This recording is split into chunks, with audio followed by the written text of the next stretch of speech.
Today we're doing the ladder ornament. It says December 8th, the Stairway of God. Today's reading. Jacob left Beersheba and traveled toward Haran. At sundown, he arrived at a good place to set up camp and stopped there for the night. Jacob found a stone to rest his head against and lay down to sleep. As he slept, he dreamed of a stairway that reached from the earth up to heaven, and he saw the angels of God going up and down the stairway. At the top of the stairway stood the Lord, and he said, I am the Lord, the God of your grandfather Abraham, and the God of your father Isaac. The ground you are lying on belongs to you. I am giving it to you and your descendants. Your descendants will be as numerous as the dust of the earth. They will spread out in all directions, to the east and to the west, to the north and to the south. And all of their families on earth will be blessed through you and your descendants. What's more, I am with you, and I will protect you wherever you go. One day I will bring you back to this land. I will not leave you until I have finished giving you everything that I have promised you. When Jacob awoke from his sleep, he said, Surely the Lord is in this place, and I wasn't aware of it. Genesis 28:10-16. Josiah. You can feel it in your bones. Sometimes when you stop for a moment, like life's a stairway that you just never stop climbing, this ladder that goes on forever without end. Like all these lists and are rungs, like your failures stretch from earth up to heaven, like your rest feels like you're lying down on an unforgiving stone. Sometimes you're just the most tired of trying to be strong. You have these Jacob dreams, and you dream of what might be. And this is the dream that comes true, that makes all the stressed things come untrue. The real amazing dream is that there are no ladders to climb up, because Christ came down to get you. Jesus Christ himself interprets the dream. I tell you the truth, you will see heaven open and the angels of God going up and down upon the Son of Man, the one who is the stairway between heaven and earth. John 1:51. Jesus doesn't show you the steps to heaven. Jesus is the steps to heaven. Jesus doesn't merely come down to show you the way up. Jesus comes down to make himself makes himself into the way to carry you up. Jesus doesn't ultimately give you a how-to, because Christianity is ultimately about who to. Every religion, every program, every self-help book is about steps you have to take.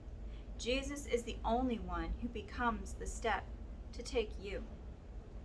To take us to who are Jacobs, the dog-tired and the debtors, the deluders and the desperados, to take us who are the lost and the long way from arriving, us who are bone-weary of all the trying and striving. Christ becomes the one step we can never take, and takes us. He comes to us like he comes to Jacob.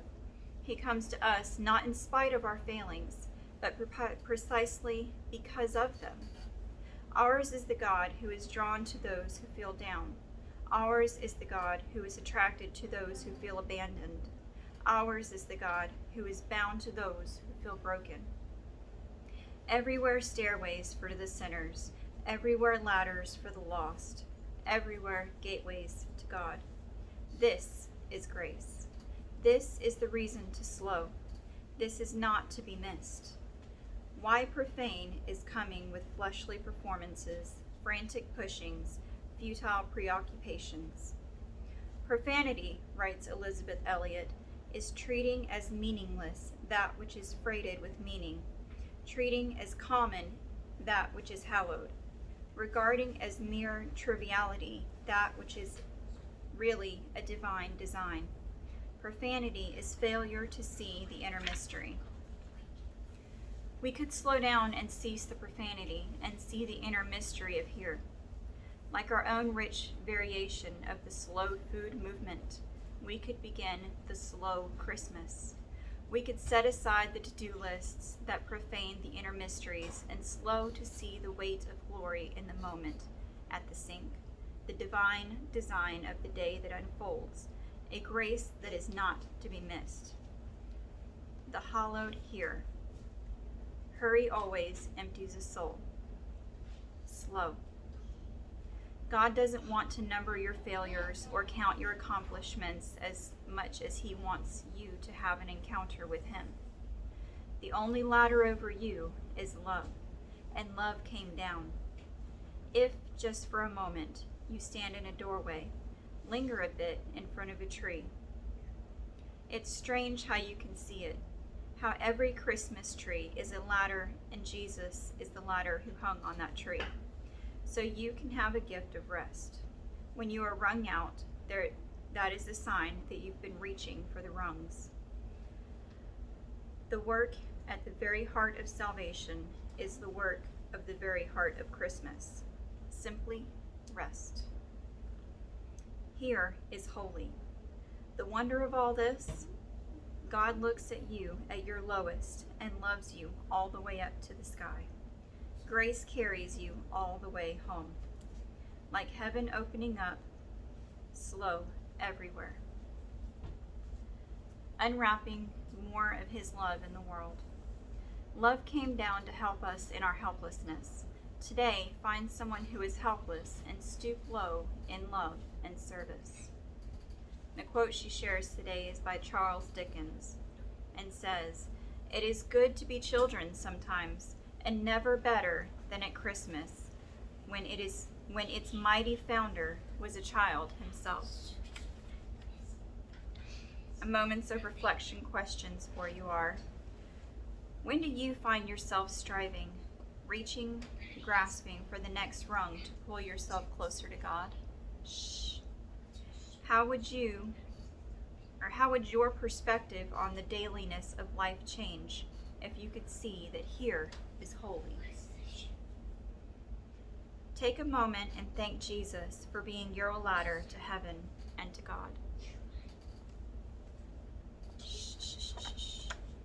And I love this, and that's exactly what we're doing this year. Is we're doing a slow Christmas, a Christmas that just takes the time to focus on God and Christ being the greatest gift for us all.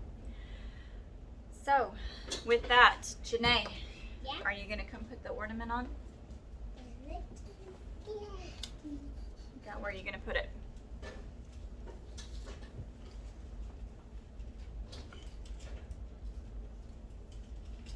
That's a good spot. I was thinking about that spot. There you go. Thank you. All right, that's today's reading. And as always, keep your focus on Jesus.